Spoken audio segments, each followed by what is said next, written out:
welcome to Diet.com video. I'm Stephen Cabral and I'm here with Naomi, who's going to demonstrate for you one-arm swing progressions with a kettlebell.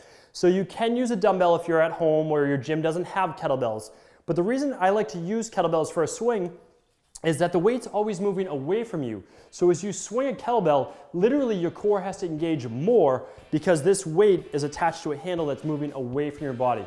So it's a great way not to just muscle it up, but actually work with the hips, the momentum of the hips, and not have to, like I said, muscle it with your arm.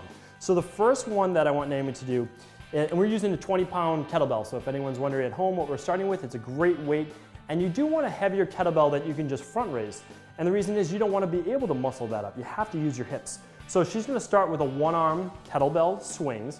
She's going to sit back with her hips and then swing through just to about collarbone height. It's just a neutral height. It can go a little higher, but as you see, the main thing to focus on is that she's stretching back with her hips. So what I mean by that is her hips are coming behind her heels, and then she's blasting through. So she's stretching her glutes, and then she stretches her hip flexors. So it's a great hip mobility exercise as well. Now let's switch sides. Now you see that she's doing it with some good force.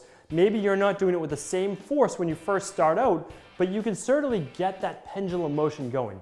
The main thing I want you to do is look at her eyes. As she comes down, her eyes are still forward. She's not rounding down her head or rounding out her neck. That's really the only way that you can hurt yourself with a kettlebell swing, is that you round your neck and you round your spine. And people are always worried that they're gonna let go of the kettlebell. You're not gonna lose this kettlebell, you just keep a tight grip on it, and again, you swing with your hips, not with your arm. Now the second progression, so if you're used to doing one-arm kettlebell swings, great. Let's move to the next progression. And this has a little bit to do more with the nervous system and coordination, as you'll see right now, rather than just with the hips. So we're gonna swing and step, back, swing and step. So we get the hips moving, we get the legs moving. Good, breathe in, exhale. So whenever you swing, you're breathing in and then exhaling. Let's have you face a little bit more over here so people can see your feet more. Good, back. And if you ever feel like your motion's off a little bit, just catch the kettlebell here, stop. Let's have you stop for a second and just kind of regroup, all right? Grab the kettlebell again and then start with the hips back, pull it into your body and then swing, because you never swing from outside of your body. You always want to put the kettlebell down right between your feet so that you never round out your back. Good, so she's alternating legs, stepping out, step within your comfort zone. You don't want to step way out, you just want a little step because that's getting the nervous system working. This is much more metabolic. Excellent, so you've switched legs already. You showed everyone how you're still doing the same movement as the one-arm swing, now you're just moving with the legs. All right, so we've done kind of a more basic version to a more advanced version, and let's go to the most advanced version.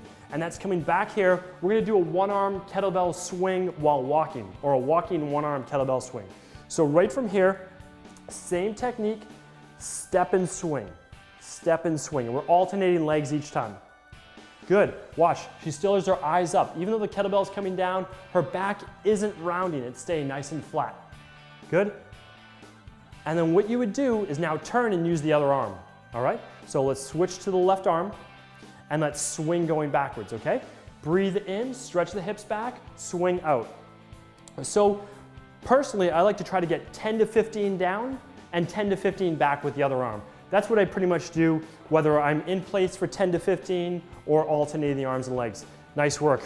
Great job today. So what we're looking at is a 20-pound kettlebell, getting the kind of the whole body. Did you feel that all over? Oh yeah, I'm winded a little bit. Excellent. Good. And it is. It's a metabolic exercise. Yeah. So you felt your heart rate get up? Absolutely. Yeah, really, really interesting. I've never done the walking swings before.